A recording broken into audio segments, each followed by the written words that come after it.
اعوذ باللہ من الشیطان الرجیم بسم الله الرحمن الرحیم السلام علیکم.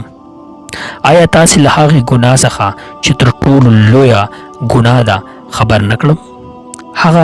هغه د پاک خدای جل جلاله سره شریک پیدا کول دي، د پلار او مور زورول، په درواغو شهادت یا درواغ ویل دي.